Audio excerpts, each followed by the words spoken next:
mas recebereis a virtude do Espírito Santo, que há de vir sobre vós, e ser-me-eis testemunha, tanto em Jerusalém como em toda a Judéia e Samaria e até aos confins da terra.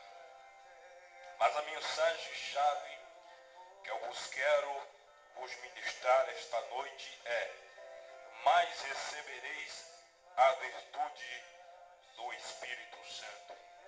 Louvado seja Deus.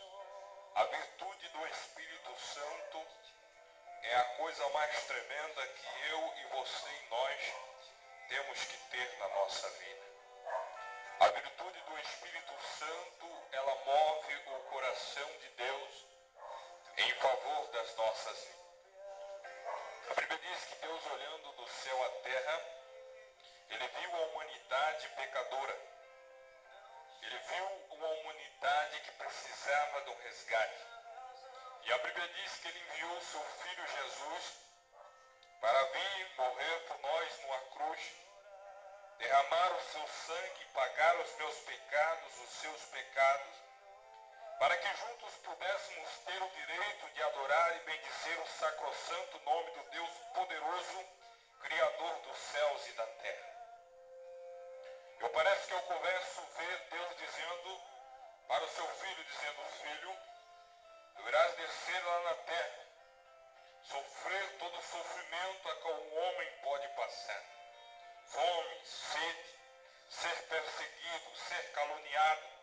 Mas tem algo que eu quero vos falar para você. Você vai lá descer, sofrer, derramar o seu sangue, mas através do seu sangue haverá a remissão dos pecados.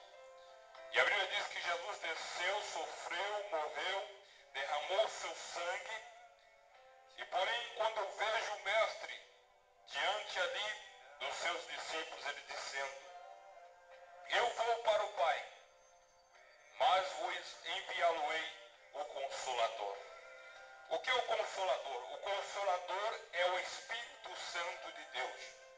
Porque a Bíblia diz que se Jesus não viesse à terra, o Espírito Santo de Deus, ele não poderia vir também.